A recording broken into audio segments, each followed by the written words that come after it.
ರಾಜ್ಯದಲ್ಲಿ ಸಚಿವ ಸಂಪುಟ ವಿಸ್ತರಣೆ ಆದ ಬಳಿಕ ಹಲವರು ಅಸಮಾಧಾನಗೊಂಡಿರೋದು ಎಲ್ರಿಗೂ ಕೂಡ ಗೊತ್ತಿರುವಂತಹ ವಿಚಾರ. ಆದರೆ ಇದರ ನಡುವೆ ರಾಘವೇಂದ್ರ ಹಿಟ್ನಾಳ್ ಹಾಗೂ ಸಿದ್ದರಾಮಯ್ಯ ನಡುವೆ ಏನೂ ಸರಿಯಿಲ್ಲ ಅನ್ನುವಂತ ಭಾರಿ ಚರ್ಚೆ ಕೂಡ ನಡೀತಾ ಇದೆ. ಅದರ ಕಂಪ್ಲೀಟ್ ರಿಪೋರ್ಟ್ ನಿಮ್ಮ ಮುಂದೆ.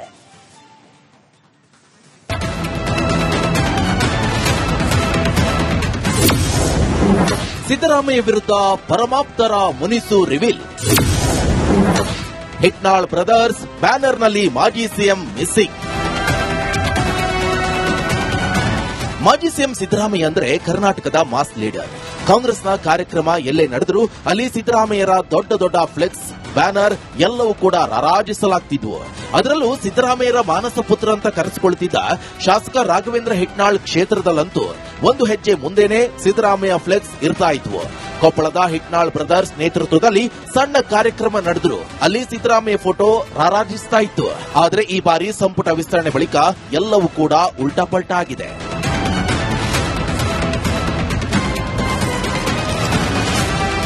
ಡಿಕೆಶಿ ಸಂಪುಟ ವಿಸ್ತರಣೆ ಬಳಿಕ ಸಚಿವ ಸ್ಥಾನ ಸಿಗದ ಬೆನ್ನಲ್ಲೇ ಸಿದ್ದರಾಮಯ್ಯ ಮೇಲೆ ಹಿಟ್ನಾಳ್ ಬ್ರದರ್ಸ್ ಮುನಿಸಿಕೊಂಡಿದ್ದಾರೆ ಅನ್ನೋ ಚರ್ಚೆ ಜೋರಾಗಿದೆ. ಇದಕ್ಕೆ ಪುಷ್ಟಿ ಕೊಡುವಂತ ಘಟನೆಯೂ ಇಲ್ಲಿ ನಡೆದಿದೆ. ಕೊಪ್ಪಳದ ಭಾಗ್ಯನಗರದಲ್ಲಿ 5 ಕೋಟಿ ವೆಚ್ಚದಲ್ಲಿ ರಸ್ತೆ ನಿರ್ಮಾಣಕ್ಕೆ ಭೂಮಿ ಪೂಜೆ ಕಾರ್ಯಕ್ರಮದಲ್ಲಿ ಸ್ಥಳೀಯ ನಾಯಕರು ಹಾಗೆ ಹಿಟ್ನಾಳ್ ಬ್ರದರ್ಸ್ ಬ್ಯಾನರ್ಗಳು ರಾರಾಜಿಸುತ್ತಿದ್ವು. ಆದರೆ ಇದರಲ್ಲಿ ಎಲ್ಲೂ ಮಾಜಿ ಸಿಎಂ ಸಿದ್ದರಾಮಯ್ಯ ಚಿತ್ರ ಕಾಣದೇ ಇರುವುದು ಭಾರೀ ಚರ್ಚೆಗೆ ಕಾರಣ ಆಗಿದೆ.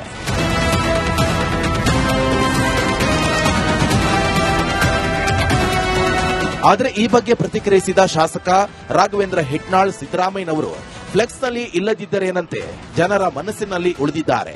ಸಿದ್ದರಾಮಯ್ಯ ನಮ್ಮ ರಾಜಕೀಯ ಗುರುಗಳು ಎನ್ನುವ ಮೂಲಕ ಸಮರ್ಥನೆ ಮಾಡಿಕೊಳ್ಳುವ ಮೂಲಕ ಜಾರಿಕೊಳ್ಳಲು ಮುಂದಾಗಿದ್ದಾರೆ. ಯಾರ ಬಗ್ಗೆ ನಮ್ಮ ಮನಸ್ಸಿಲ್ಲ. ನಮ್ಮ ಕೊಪ್ಪಳ ಜಿಲ್ಲಾ ನಾಯಕರಲ್ಲಿ ಯಾರ ಬಗ್ಗೆನೂ ಮನಸ್ಸಿಲ್ಲ, ಯಾರ ಬಗ್ಗೆ ನಿಧಿಯಿಲ್ಲ. ಎಲ್ಲ ಒಗ್ಗಟ್ಟಿನಿಂದಿದ್ದೇವೆ, ಒಗ್ಗಟ್ಟಿನಿಂದ ಅಭಿವೃದ್ಧಿ ಪಡಿಸ್ತೇವೆ. ಸಿದ್ದರಾಮಯ್ಯ ಅವರ ಮಧ್ಯೆ ಮನಸ್ಸಿರ್ತಕ್ಕಂಥದ್ದು ನಮ್ಮ ಗುರುಗಳು, ರಾಜಕೀಯ ಗುರುಗಳು, ಅವರು ದೇವರು, ಅವ್ರ ಬಗ್ಗೆ ಮನಸ್ಸಿಲ್ಲ.